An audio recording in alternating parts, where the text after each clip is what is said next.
মোবাইলের Gmail official apps দিয়ে কিভাবে ইমেল সিগনেচার অ্যাড করবেন জানার জন্য ভিডিওটা সম্পূর্ণভাবে দেখবেন, স্কিপ না করে। প্রফেশনাল ইমেল সিগনেচার কিভাবে অ্যাড করবেন জানার জন্য এই ভিডিওটির ডেসক্রিপশন বক্সে অথবা আই বাটনে দেওয়া রয়েছে, গিয়ে দেখতে পারেন। আজকে আমি দেখাবো মোবাইল দিয়ে কিভাবে ইমেল সিগনেচার অ্যাড করবেন। তো সেই জন্য মোবাইলে থাকা আপনার জিমেল অফিসিয়াল অ্যাপসটি ওপেন করে নেবেন। জিমেল অফিসিয়াল অ্যাপসটি ওপেন করার পর ওপরের বাঁ দিকে থ্রি লাইন মেনু অপশানে ক্লিক করবেন।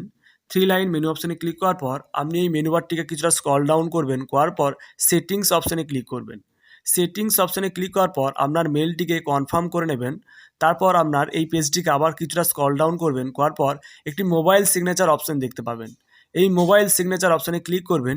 ক্লিক করার পর আপনি যে আপনার সিগনেচারটিকে টেক্সট আকারে ইনপুট করবেন, এখানে টেক্সট ফরম্যাটে ইনপুট করার পর ওকে বাটনে ক্লিক করবেন।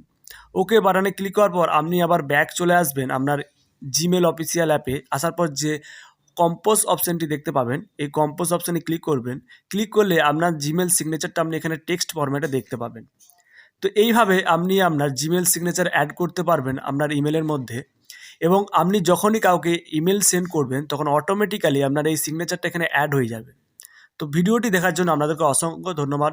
যদি ভিডিওটি ভালো লাগলে অবশ্যই লাইক করবেন এবং চ্যানেলটিকে সাবস্ক্রাইব করবেন।